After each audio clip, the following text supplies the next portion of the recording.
Hello students, welcome to you my YouTube channel. आज हम शुरू करने जा रहे हैं वास्तविक संख्याएं, कक्षा 10 वास्तविक संख्याएं, पहला अध्याय।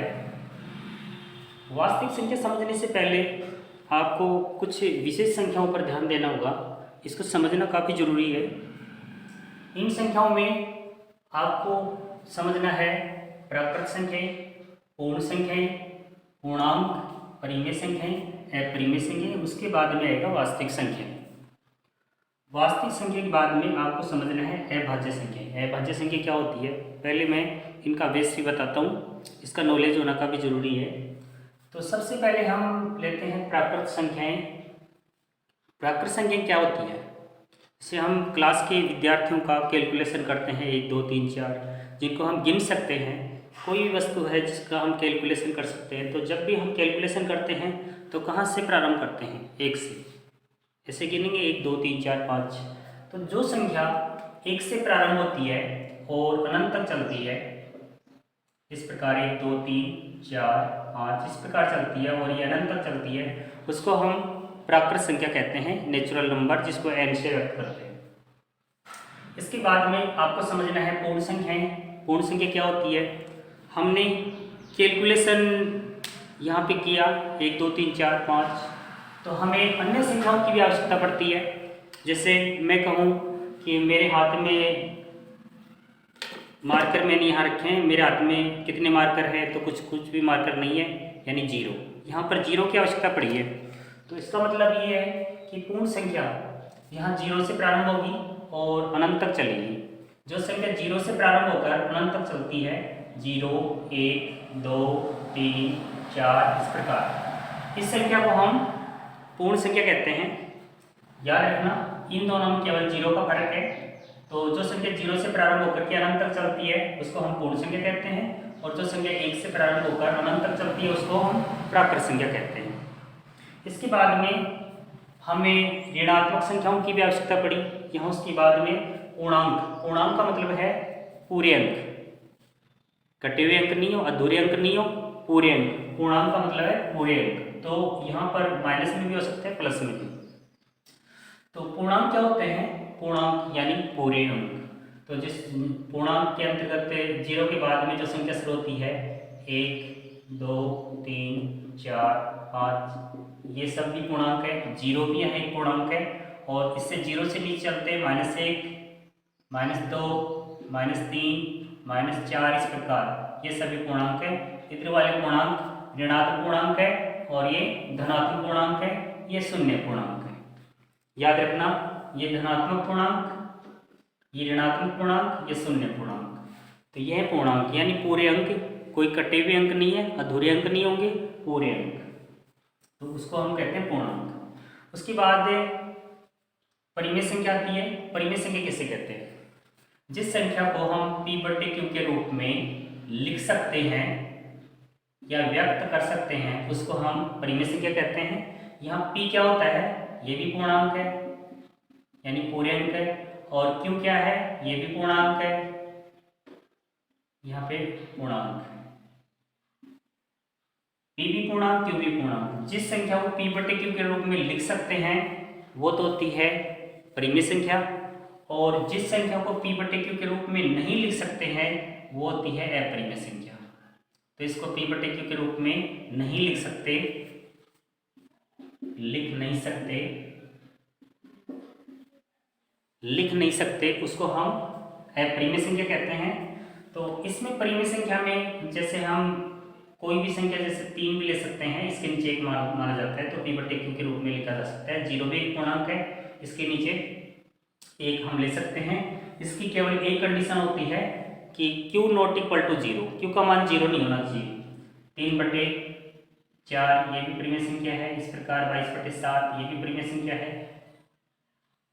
कोई भी संख्या आप ले सकते हैं, जैसे 6/7 ये परिमेय संख्या है, इस प्रकार।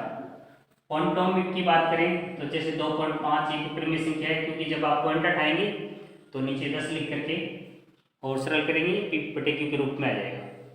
तो ये इस प्रकार की परिमेय संख्याएं हैं।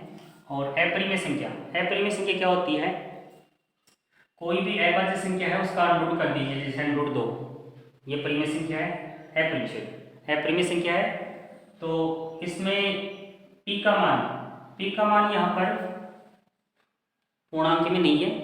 जब आप इसको सरल करेंगे तो 1.41 इस प्रकार आते चले जाएंगे, ये अनंत तक चलता रहेगा। और इसके नीचे हम एक तो ले सकते हैं, एक की कंडीशन तो लागू हो रही है, लेकिन p की यानी q की कंडीशन लागू हो रही है, p की लागू नहीं हो रही है, इसलिए अंडूड 2 कह सकते हैं, अंडूड 3 कह सकते हैं, 2 + 3 अंडूड 2 कह सकते हैं। इस प्रकार ये संख्याएं चलती हैं, वो अपरिमेय संख्या होती है। और भी हम अन्य संख्याओं के बारे में भी बता सकते हैं इसमें, कि जैसे कोई संख्या है 3.142, अलग अलग संख्याएं चलती है, अशांत दशमलव बिंदु, अशांत अनावर्ती दशमलव बिंदु, जो इस प्रकार अलग अलग संख्याओं में चलती रहेगी, 3.14, 3, 2, 6, 0, 1, इस प्रकार अलग अलग संख्याएं चलती रहेंगी, तो उसको भी हम अपरिमेय संख्या के अंतर्गत बोलेंगे। तो अपरिमेय संख्या अशांत अनावर्ती दशमलव बिंदु होती है। तो अशांत यानी शांत नहीं होगी कभी भी, और अलग अलग संख्या इसमें आती रहेगी, आवर्ती रहेगी, तो वो परिमेय संख्या के अंतर्गत आएगी। ये है अपरिमेय संख्या। तो अपरिमेय संख्या, उसके बाद में वास्तविक संख्याएं। वास्तविक संख्याएं क्या होती हैं? परिमेय और अपरिमेय संख्याएं जब संयुक्त रूप से मिलती हैं, इसमें परिमेय भी आ जाती हैं, अपरिमेय भी आ जाती हैं, पूर्णांक भी आ जाते हैं, प्राकृत संख्या, पूर्ण संख्याएं, इस प्रकार। लेकिन वास्तव में इसकी परिभाषा के रूप में आप कहेंगे तो कह सकते हैं परिमेय और अपरिमेय संख्याएं मिलकर के वास्तविक संख्या कहलाती हैं। यानी परिमेय और अपरिमेय संख्याएं संयुक्त रूप से मिलकर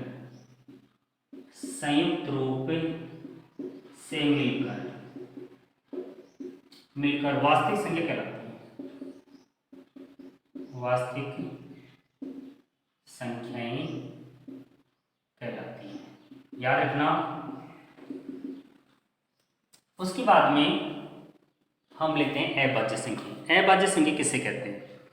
अभाज्य संख्या याद रखना, एक से बड़ी अभाज्य संख्या एक से बड़ी होती है, एक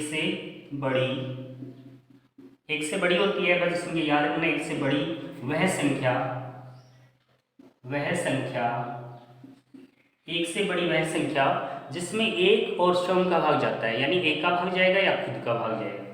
एक से बड़ी वह संख्या जिसमें एक व स्वयं का भाग जाता है, यानी खुद का भाग जाता है, उसे अभाज्य संख्या कहते हैं। उसे अभाज्य संख्या कहते हैं।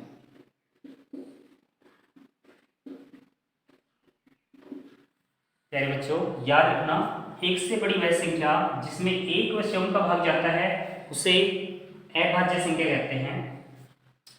ये संख्याओं के बारे में इस प्रकार आपको पूरी तरह से नॉलेज होना जरूरी है अध्याय 1 पढ़ने से पहले। अब उसके बाद में हम परिमेय को करते हैं। यहाँ परिमेय 1.1, यहाँ पर एक एक शब्दों को आप यहाँ पर समझेंगे। यूक्लिड क्या होता है? यूक्लिड एक प्रथम यूनानी गणितज्ञ है जो 325 वर्ष यानी ईसा से लगभग 325 वर्ष पूर्व हुए थे। तो यूक्लिड एक वैज्ञानिक का नाम है, याद रखना। विभाजन का मतलब होता है भाग देना। परिमेय का क्या होती है? परिमेय का पहले से सिद्ध किया हुआ कथन है। तो इसमें आप कह सकते हैं यह सिद्ध किया हुआ एक कथन है, और इसे अन्य कथनों को सिद्ध करने के लिए यूज में लेते हैं, प्रयोग में लेते हैं। तो जैसे विभाजन एल्गोरिथम का यूज करेंगे, विभाजन एल्गोरिथम जिसको हम कलन विधि भी कहते हैं। तो इससे विभाजन एल्गोरिथम को काम में लेने के लिए हमें यूक्लिड विभाजन परिमेय का काम में लेना पड़ेगा, जिसमें आप समझ सकते हैं कि दो धनात्मक पूर्णांक है। हम इसमें कह सकते हैं कि यदि दो धनात्मक पूर्णांक। दो धनात्मक पूर्णांक ले लेते हैं जैसे ए और बी। दो धनात्मक पूर्णांक ए और बी। दो धनात्मक पूर्णांक ए और बी है तो दो धनात्मक पूर्णांक यानी केवल आपको प्लस वाले पूर्णांक लेने हैं। दो धनात्मक पूर्णांक है तो ऐसे अद्वितीय पूर्णांक, ऐसे अद्वितीय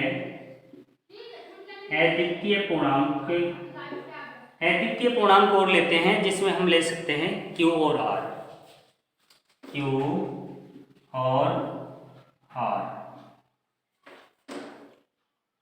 इस प्रकार विद्यमान होते हैं,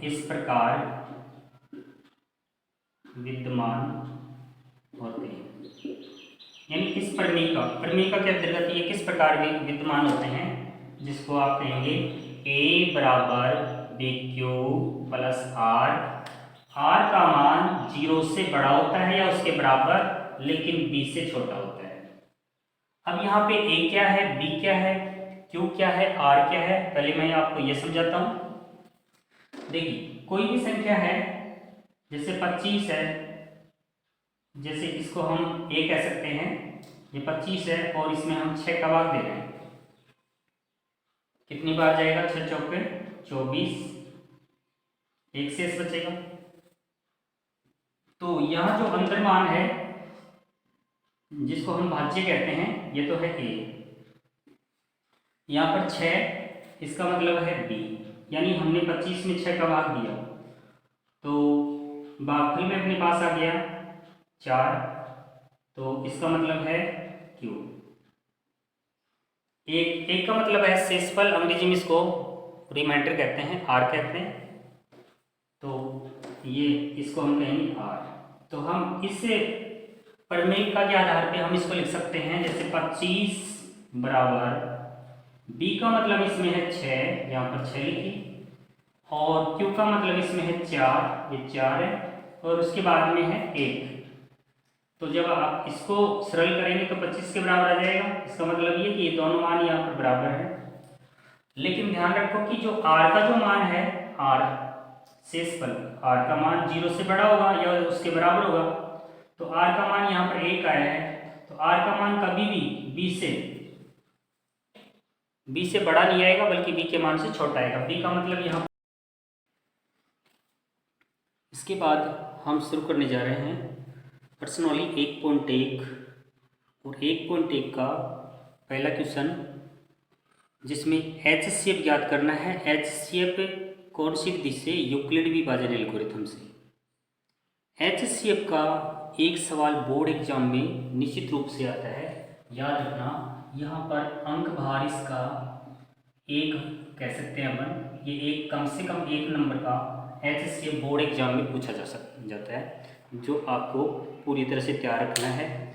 यहाँ पर HCF ज्ञात करने की यूक्लिड विभाजन एल्गोरिथम की विधि लेनी होगी, और यूक्लिड विभाजन एल्गोरिथम की विधि कहाँ पे यूज में लेते हैं, जहाँ बड़ी संख्या आएंगी वहाँ पर तो आपको यूक्लिड विभाजन एल्गोरिथम की विधि काम में लेनी है, और जहाँ छोटी संख्या आती है वहाँ पर अभाज्य गुणनखंड की विधि से भी आप HCF ज्ञात करेंगे, जो इसकी में आगे हम करेंगे। तो आप यूक्लिड विभाजन एल्गोरिथम से यूक्लिड मैंने आपको पहले बताया है कि यूक्लिड एक प्रथम यूनानी गणितज्ञ है जो 300 ईसा से 325 वर्ष पूर्व हुए थे। तो अब इसमें यूक्लिड के बाद में यहाँ दिया है विभाजन का मतलब आप भाग देंगे, यानी यहाँ पर भाग की प्रक्रिया चलेगी।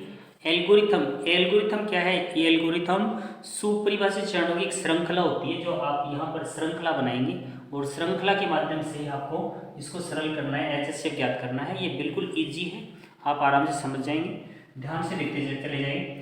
इन दोनों में से सबसे पहले आपको देखना है बड़ी संख्या कौन सी है, और बड़ी संख्या यहाँ पर 225 में आपको 135 का भाग देना है, यानी बड़ी संख्या 225, इसमें आपको भाग देना है 135 का। तो 135 का जब आप भाग देंगे तो पहले निश्चित रूप से एक बार जाएगा 135, 2 बार देंगे तो ज़्यादा हो जाएगा, उसके बाद इसको माइनस करना है, यानी आपको भाग केवल शेष फल तक देना है। तो इसको माइनस करते हैं तो ये 0 आ जाएगा, 12 में से आप 3 निकालेंगे तो यहाँ 9 आ जाएगा, और इसके बाद यहाँ 1 में से 1 निकालेंगे 0। तो यहाँ शेष फल तक अपन ने भाग लगा दिया है, और इसी को हम इसमें विभाजन, यूक्लिड विभाजन एल्गोरिथम जिसका सूत्र दिया हुआ है a बराबर बी क्यू प्लस आर, इसमें व्यवस्थित करते हैं। a का मतलब यानी भाज्य एक 225, यहाँ 225 लिखना है। b का मतलब इसमें 135, 135 जिसको हम भाज्य कहते हैं हिंदी में, 135 गुणा, इन दोनों के बीच में कोई चिन्ह नहीं है तो गुणा से लगाएंगे। q का मतलब है यहाँ 1, यहाँ 1 लिखेंगे। r का मतलब है यहाँ पर शेषफल जो 90 दिया हुआ है। इस प्रकार आप इसको व्यवस्थित करते चले जाइए। उसके बाद में जो शेष बचा है इसका भाग देना है, इसको भाजक बनाना है, और किस में, यानी 135 में, यानी इसको उठा करके आपको इधर वापस लाना है। 135 इसमें आपको भाग देना है, और ये क्रिया आपको तब तक करनी है जब तक कि शेषफल 0 नहीं आ जाए। तो 90 का इसमें भाग देते हैं तो एक बार इसमें जाएगा 90, फिर उसके माइनस करते हैं, 5 बचेगा यहाँ, 13 में से 9 जाएंगे तो यहाँ 4 बच जाएगा। तो इसको इसी तरीके से व्यवस्थित करते चले जाएंगे, यानी a का मतलब है 135, यहाँ पर 135 लिखिए। b का मतलब है यहाँ 90, यहाँ 90 गुणा, q का मतलब है 1, r का मतलब है 45। फिर वही क्रिया दोहराते चले जाएंगे। फिर आपको 45 का भाग देना है, किसमें देना है, 90 में देना है, और ये 2 बार पूरा पूरा चला जाएगा, और शेष फल में आपके पास कुछ भी नहीं बच रहा है, यानी 0। यहाँ पर फिर से व्यवस्थित कीजिए। a का मतलब 90, और b का मतलब यहाँ पर है 45, और q का मतलब इसमें है 2, r का मतलब है 0, यानी कुछ भी नहीं है। तो किसका भाग देने से अपने पास 0 आया है, 45 का भाग देने से। तो 45 ही यहाँ पर HCF होगा, तो आपको यहाँ पर लिखना है, क्योंकि शेषफल शून्य है, यानी जब आपके पास शेषफल शून्य आ जाए उसके बाद ही आप HCF लिख सकते हैं। शेषफल शून्य है, इसलिए HCF यहाँ पर होगा, इसलिए HCF यहाँ 45, यानी किसका भाग देने से शून्य आया, 45 का, 45 का भाग देने शून्य आया, तो यहाँ पर HCF भी यहाँ 45 ही है, ये अपना आंसर है। इस टाइप में यहाँ तीनों सवाल किए जाएंगे। ये पहला क्वेश्चन हो गया। उसके बाद इसी तरीके से हम करते हैं दूसरा क्वेश्चन। दूसरे क्वेश्चन को देखते हैं। मैं यहाँ से इसको हटा देता हूँ, और यही विधि आपको लगानी है, इसी तरीके से आपको करना है आगे। तो दूसरा क्वेश्चन करते हैं। सेकंड वाला नंबर डालते हैं यहाँ, और संख्या अपनी है 196 और 38,220। 196 और 38,220। इसमें बड़ी संख्या है 38,220, और इसमें अपने को भाग देना है 196 का, और भाग अपने को शेष फल तक देना है। तो पहले तो जाएगा यहाँ एक बार, माइनस करते हैं, 12 में से 6 जाएंगे 6 बचेंगे, यहाँ 7 हो जाएंगे, 17 में से 9 जाएंगे तो 8 बचेंगे यहाँ, और उसके बाद यहाँ 2 में से 1 जाएगा तो 1 बचेगा, आगे उतार लेंगे हम 2। उसके बाद हम भाग लगाते हैं, तो ये 9 बार चला जाएगा यहाँ, तो 9 बार देंगे, 9 छिके 54, 5 4 से होंगे, 9 9 81, और 5 86, और उसके बाद 8 हासिल के, 9 एकम 9 और 8 17। उसके बाद 12 में से 4 निकालो तो 8 बचेगा, और उसके बाद यहाँ 15 हो जाएगा, 15 में 6 जाएंगे तो 9 बचेगा, और इसमें 7 में 7 जाएगा 0, इधर भी 0। अगला अंक उतार लेंगे, उसमें आगे अंक उतारने के लिए नहीं थे, इसमें आगे अंक उतारने के लिए हैं। पहले हमने 2 उतारे, उसके बाद में हम 0 उतारेंगे। अभी शेष फल आया नहीं है, क्योंकि अभी अंकों का उतारना बंद नहीं हुआ है। उसके बाद में हम देंगे यहाँ पर, तो ये 5 बार चला जाएगा, 6 पंजे 30, 3 असर क्या होंगे, 9 पंजे 45 और 3 48, 4 9 5 एकम 5 और 4 9, यानी यहाँ पर पूरा पूरा चला गया, यानी पहली स्टेप में यहाँ से शेषफल यहाँ 0 आ गया। तो इसमें वैल्यू रखते हैं। ए का मतलब है इसमें 38,220, बी का मतलब है यहाँ भाजक यानी 196, क्यू का मतलब है 195, आर का मतलब है 0। तो यहाँ पर इसी तरीके से लिखते चले जाएं, क्योंकि शेषफल शून्य है, शेषफल शून्य है, इसलिए HCF अपने पास होगा 196, यानी पर्सन में उत्तर, यानी इसका भाग दिया और शेषफल 0 आ गया, तो यही अपना आंसर हो जाएगा। यानी आप इस क्वेश्चन में ही आंसर लिख सकते हैं। इस तरीके से क्वेश्चन में ही इसके आंसर है। हमने 196 का भाग दिया, पूरा पूरा चला गया, इसलिए यही आंसर है। तो इस टाइप में आपको करना है। उसके बाद तीसरा क्वेश्चन लेते हैं। यही मेथड है तीसरे क्वेश्चन में भी, इसको रफ कर लेते हैं, तीसरे क्वेश्चन को करते हैं। यदि इन दो सवालों में यदि आपके समझ में नहीं आया है तो आप तीसरे को देख सकते हैं। तीसरा यहाँ 867 255, 867 और 255। आपको बड़ी संख्या 867, इसमें आपको भाग देना है 255 का। तो अब कितनी बार जाएगा, तो यहाँ पर आप यहाँ 25 का पाड़ा बोल करके अंदाजा लगा सकते हैं। 25 75 यानी लगभग 3 बार चला जाएगा। तो 5 3 15, 15 1 16, 3 2 6 और 1 7। माइनस करते हैं, यहाँ 2 बचेगा, यहाँ पे 0, यहाँ पे 1। तो शेषफल तक अपन ने भाग दे दिया है। यहाँ पर लिखेंगे 867 बराबर, ए का मतलब 867, बी का मतलब है 255, क्यू का मतलब है यहाँ 3, आर का मतलब है यहाँ 102। अब आप 102 का भाग देंगे 255 में, 2 बार चला जाएगा, तो 200 कितना हो जाएगा, 4 हो जाएगा। माइनस करते हैं, यहाँ 1 बचेगा, ये 5, 51 बचेंगे। तो इसको लेते हैं, ए का मतलब इसमें 255, बी कितना है इसमें 102, क्यू कितना है 2, आर कितना है 51। अब हम 51 का भाग देंगे 102 में, तो ये 2 बार चला जाएगा। तो यहाँ पर ए का मतलब है 102, बी का मतलब है यहाँ 51, क्यू का मतलब है 2 और आर का मतलब है कुछ नहीं है यानी 0। तो लिखते चले जाएं, जो कि शेषफल शून्य है, शेषफल शून्य है, इसलिए HCF आप